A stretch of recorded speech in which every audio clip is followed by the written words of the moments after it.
Bienvenidos a todas y a todos a Psicología Hablante, el programa de radio que aterriza la psicología y traduce conceptos aparentemente complejos a un lenguaje más ameno.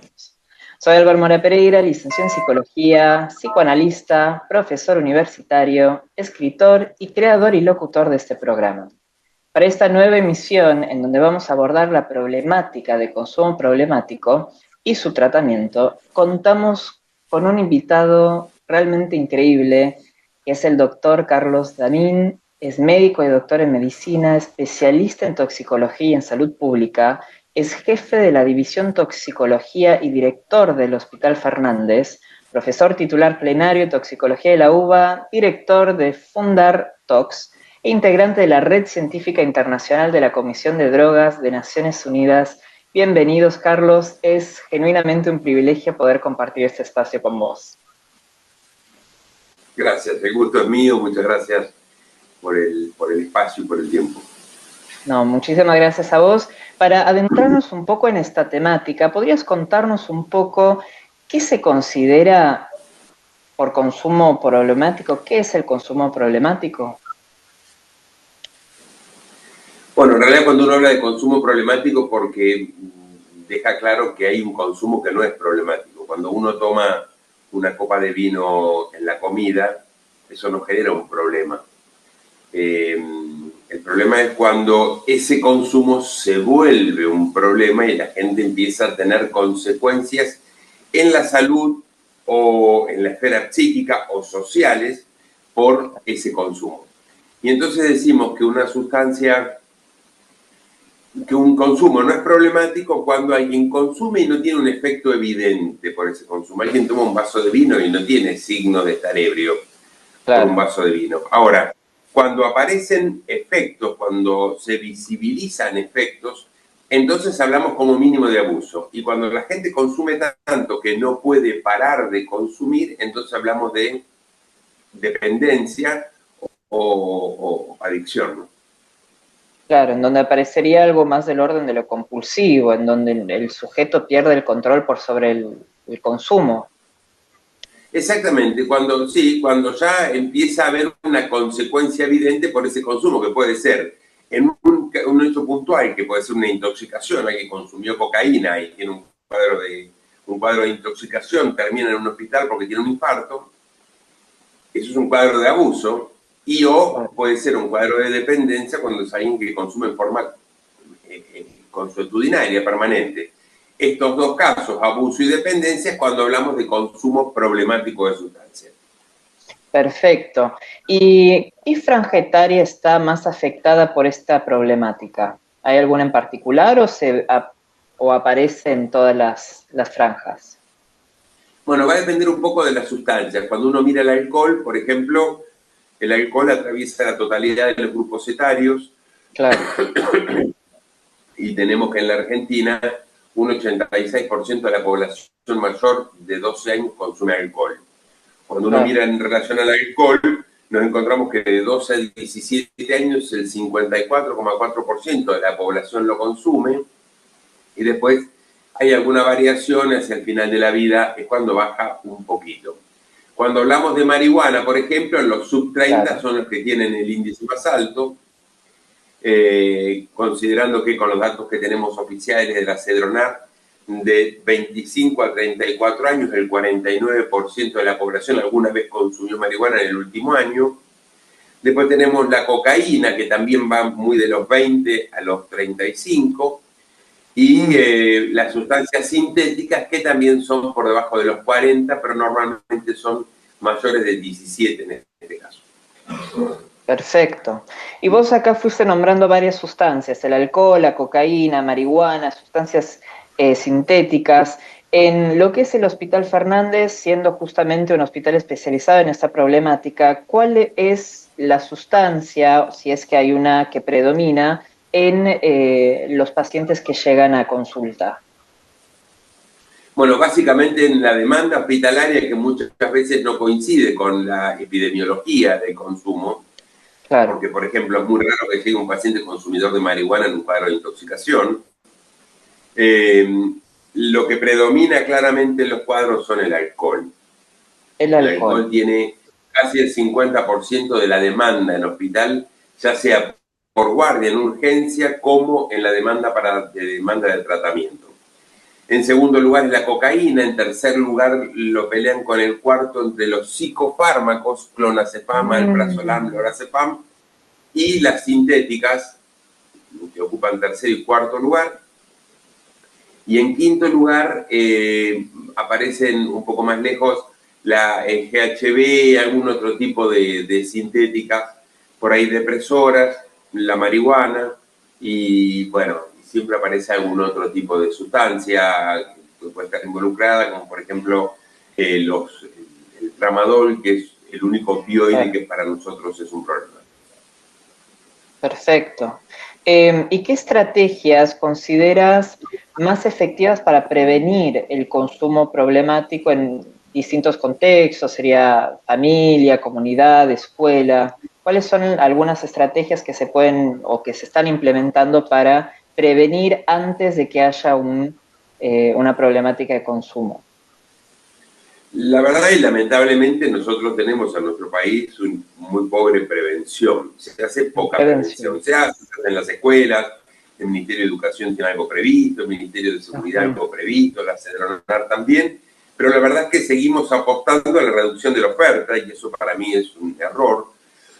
claro. Nuestro país tiene más de 1.500 millones de dólares en la lucha contra el narcotráfico, es decir, en la lucha contra la oferta, y la CEDRONAR tiene apenas 20 millones de dólares para prevenir y curar, porque hace prevención y asistencia. Es decir, Claro, que es muy pobre lo que hacemos en prevención. Y como estrategia, a mí me parece que la prevención inespecífica es la más efectiva. lo más Yo estoy efectivo. convencido de que si la familia tiene como a la salud como una prioridad, perdón, los chicos van a aprender mejor en el hogar. Pero para eso tenemos que tener una estrategia de prevención bien específica y general, donde los papás traten de no tener sobrepeso, hagan algún tipo de actividad física, coman más al mediodía y menos a la noche, no tomen alcohol todo el tiempo, no se automediquen, coman menos azúcares, traten de no tener, consumir gaseosas. Es decir, tiene que haber una cosa completa de promoción de hábitos saludables. Y entonces vamos a lograr que los chicos entiendan que cuidar la salud es algo importante. Si yo logro eso, entonces voy a lograr que los chicos cuando salgan se van a seguir encontrando seguramente con la marihuana, el alcohol, el éxtasis, pero van a saber decir es suficiente porque la prioridad es cuidarse. Hoy eso no lo tenemos porque los adultos argentinos no se cuidan. Y justamente, muy interesante lo que venís hablando. ¿Cómo, según tu perspectivas, qué dispositivos habilitarían llegar a estas familias? ¿Qué estrategias a través de formación, a través de talleres? ¿Cómo se llegaría a estas familias para promover esta idea de salud? Yo creo que es una función indelegable del Estado. El Estado es el que tiene que hacer grandes campañas. Nosotros no tenemos campañas de prevención, ni de Sí, promoción de la salud, ni de hábitos saludables. Yo creo que es a través de campañas y de el tejido de redes, ¿no? Donde a través de la escuela, trabajando con los papás en las escuelas, trabajando a través de los centros de salud y grandes campañas y por supuesto prohibiendo algunas cosas. El alcohol en nuestro país es muy barato, la automedicación está a la orden del día y ahora lamentablemente hemos tomado una decisión incorrecta que era dar de baja o derogar una ley que prohibía la venta de medicamentos fuera de la farmacia.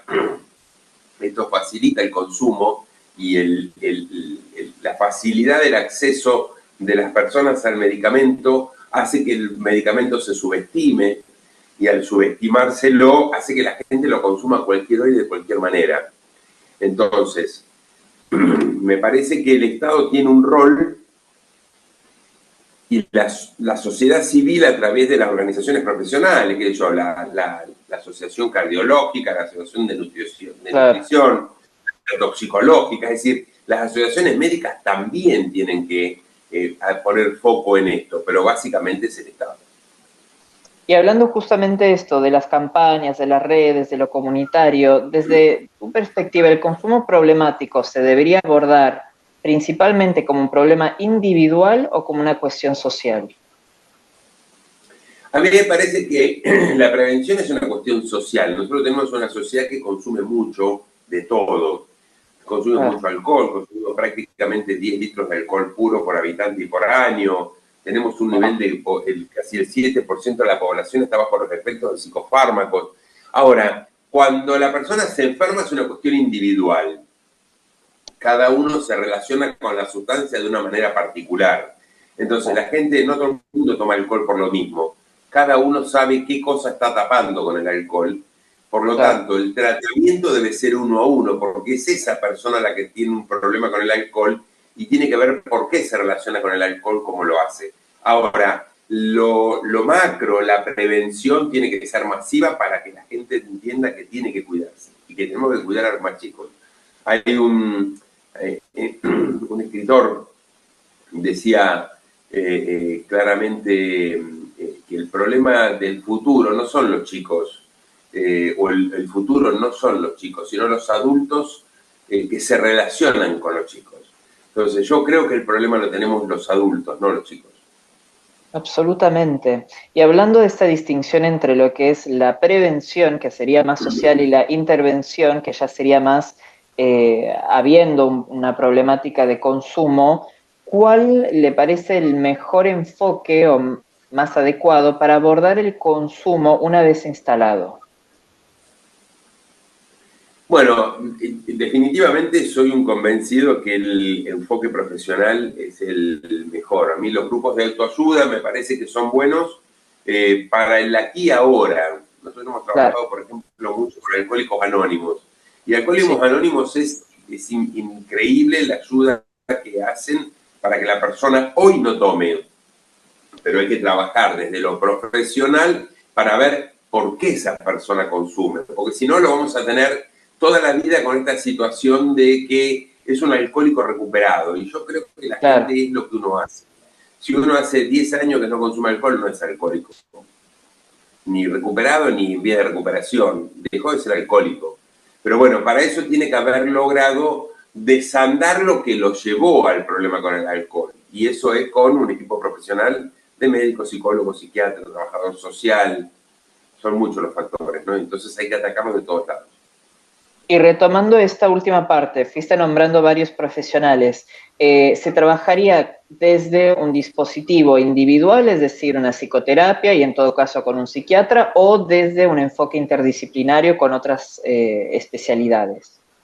No, para mí lo interdisciplinario es ineludible. Es decir, nosotros precisamos que alguien vea desde lo clínico al paciente, por eso en nuestro servicio de toxicología lo abordamos así, un toxicólogo aborda lo clínico, el psicólogo aborda todo lo terapéutico, la problemática, y el psiquiatra se ocupa si hay que medicarlo, si tiene una patología dual, por ejemplo, y el trabajador social de su contexto. Tenemos que tratar de Claro. reinsertar lo más rápido posible a esa persona si ha perdido gran parte de lo social. Y de eso se ocupa Bárbaro, un trabajador social en el equipo. Absolutamente. Y como especialista, ¿cuál considera que son los aspectos fundamentales para favorecer la recuperación de una persona con consumo problemático? Bueno, el acompañamiento. Una persona sola o aislada definitivamente tiene más dificultades para poder recuperarse. Si tiene apoyo, si tiene inserción social, hay muchas veces que viene gente que tiene trabajo. Eso ayuda mucho. Siempre el trabajo integra, el trabajo incluye. La familia hay veces que está cansada, pero si ve que el paciente se motiva, entonces acompaña nuevamente. Pero bueno, las personas solas les cuesta mucho más poder recuperarse. ¿Y hay factores de riesgo que predisponen a una persona que tenga mayor posibilidad de consumir? Hay muchos factores de riesgo y factores de protección. Ujú. Bueno, esto decíamos recién, ¿no? Estar atravesando situaciones a veces de depresión o de pérdida o de trastornos económicos o pérdidas y problemas familiares. Bueno, muchas veces son factores de riesgo importantes, ¿no? Claro. Tiene que ver también con la edad, hay distintas edades donde la soledad es un factor determinante, que muchas veces la gente termina consumiendo una cantidad de alcohol impresionante que tiene que ver con la soledad. Y después hay factores de protección, esto que mencionaba, ¿no? Tener un trabajo, una inclusión, amigos que acompañen, familia que acompañen, que banquen, esos son factores bárbaros de protección, o practicar un deporte, es decir, son cosas que integran y que son claramente que protegen. Y yendo un poco más en profundidad sobre estos aspectos, logra ubicar, en un momento hablaste acerca de toda persona que consume sabe lo que tapa, y hay un porqué. ¿Podría ubicar o existe la posibilidad de algunos patrones que se repiten de aspectos que se intenta tapar, que se intenta apaciguar con el alcohol, por ejemplo? Son como muy personales, ¿no? Son como muy individuales, pero no, bueno, hay frustraciones laborales, frustraciones familiares, frustraciones sexuales. A mí me parece que hay distintas cosas que terminan influyendo a una persona a terminar consumiendo. Hay como grupos que tienen un consumo desmedido y que uno tiene que ver que hay cosas en común, ¿no? Entonces, me parece que hay patrones que hacen bueno, que también funcionan como factores de riesgo, ¿no? Claro. Y generalmente... Tenemos aparte modas, perdón, No, tenemos sí, como sí, por modas, favor. ¿no? Y lo que llamamos el chemsex, que es esta modalidad muchas veces que es algo muy moderno, algo muy nuevo, de grupos normalmente son menores de 40 años, que consumen sexo junto con drogas. Mm. Y que tiene que ver nada, con una forma de diversión, de exaltar lo sexual o bueno, en algunos casos también prostitución, y que tiene otra vez que ver con lo Claro. económico. Entonces, me parece que hay como muchas cosas mezcladas en el mismo tiempo y que hay como patrones. Y un poco con respecto a esto, ¿el consumo se manifiesta de forma aislada en términos de patología o también aparece más exacerbado en algún tipo de psicopatología? No, nosotros tenemos, a ver, nuestro servicio es un servicio muy particular porque concentra, es el único de su tipo en toda la ciudad de Buenos Aires. Entonces, se concentran, pero bueno, no todas son patologías duales, no todos tienen una psicopatía asociada al consumo de alcohol. Uno ve por ahí las patologías duales en personas más grandes, Okay. no está tan... Por ahí en la adolescencia ve mucho consumo de sustancias que tiene que ver más con la intoxicación. La dependencia la ven personas un poco mayores, más de 25, 28 años. Ahí empieza a aparecer la dependencia real. Y bueno, por ahí en algunos casos aparecen cuadros de psicosis o de depresión asociados, ¿no? Como patología dual. ¿Y el tipo de tratamiento va a ser a nivel farmacológico, a nivel psicoterapéutico, va a variar según el tipo de sustancia que consume o es un tratamiento universal independiente de la... No, los tratamientos, por eso yo creo mucho en los tratamientos individuales, se ajustan a la persona. Hay personas que tienen una cosa mucho más compulsiva, hay personas que tienen una cosa mucho más melancólica, de depresión. Hay gente que lo que tiene es una cosa de mucha excitación. Entonces, bueno, no, se va ajustando de acuerdo a la persona y que, claro, tiene que ver con las sustancias de base también. Los alcohólicos a veces se les pueden usar algún tipo de medicación que disminuya esa necesidad de consumo o la cosa compulsiva que por ahí no funciona con la cocaína. Claro. Entonces, digamos que se ajusta de acuerdo a la persona y a la sustancia que lo trae, por supuesto. Siempre tendiendo a no sustituir una sustancia por otra, sino simplemente que sea un coadyuvante, que sea un ayudante o una herramienta más, la medicación, siempre tendiendo a que el objetivo final es la abstinencia, pero que si no se logra, es una obligación de la medicina, por definición, acompañar, ¿no?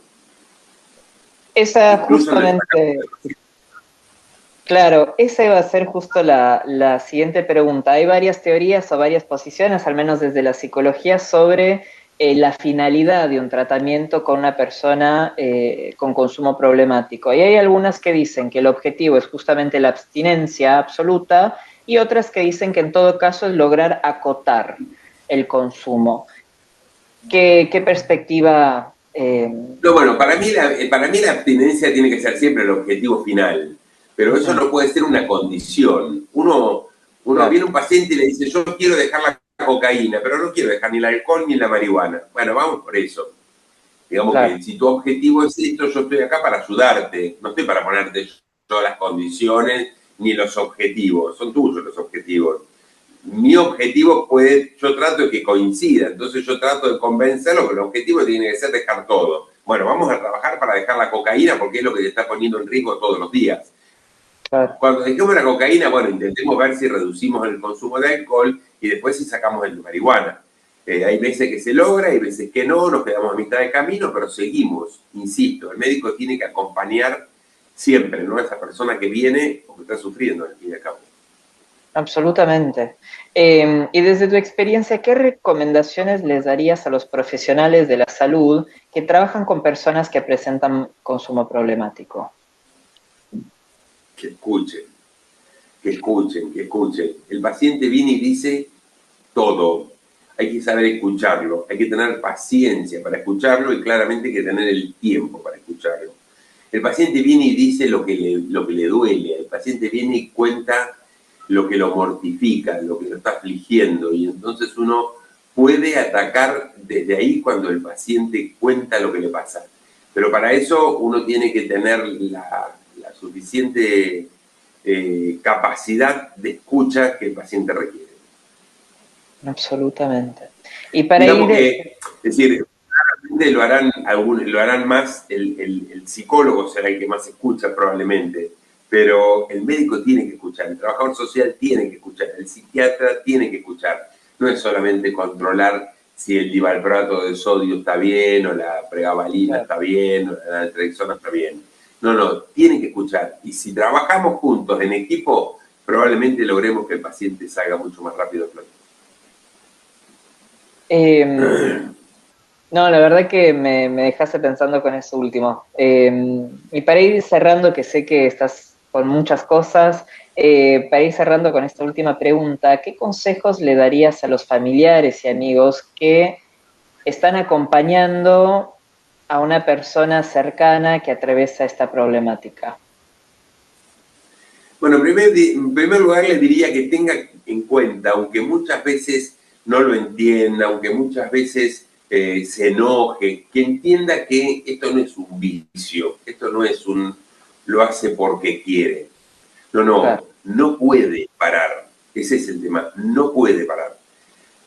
A partir de ahí, entonces acompañar, no castigar, no. Yo entiendo que la gente a veces se enoja, se cansan los padres, se cansan los maridos, se cansan las esposas, se cansan los hijos, se cansa la gente cuando le faltan cosas, cuando sienten que parecía que esta vez sí y volvió a recaer.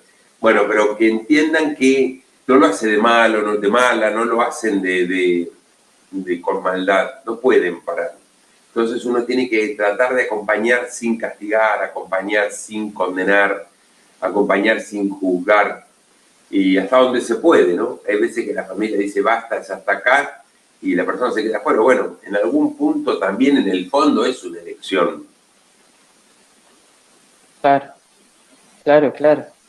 No, agradecerte muchísimo, Carlos, por el tiempo, por tu conocimiento. Sé que sos un hombre muy ocupado, así que genuinamente agradecerte por el espacio y compartir conmigo y con los que nos están escuchando. Genuinamente ha sido un placer. Gracias, no, gracias a ustedes, gracias por el tiempo, por creerte que puedo aportar algo y ojalá así sea y que sirva para algo. Un gusto. Absolutamente. Eso no lo digo solo yo, sino muchas personas y genuinamente va a ser un placer. Así que nada, muchísimas gracias, Carlos, a todas y a todas que escucharon este programa. Por favor, estén atentos al Instagram en Psicología Hablante para las próximas emisiones y muy pronto estaré compartiendo esta emisión en formato de podcast, así que estén atentos. Y bueno, muchísimas gracias por sintonizar a Psicología Hablante, una conversación que transforma.